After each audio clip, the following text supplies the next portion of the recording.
এখানে মশলা ভাজি করা হচ্ছে বিরিয়ানির জন্য।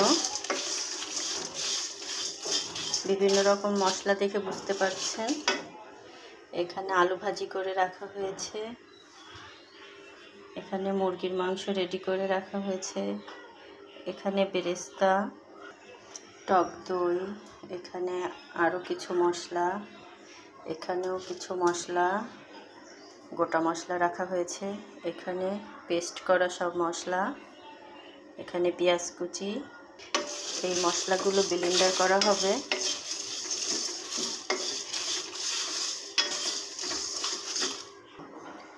আলু ভাজিগুলো এক এক করে উঠিয়ে নিই।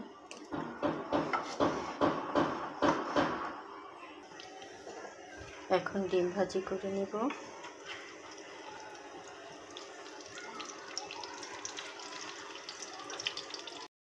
ব্লেন্ডার করে নিলাম, মশলাটা গুঁড়ি করলাম।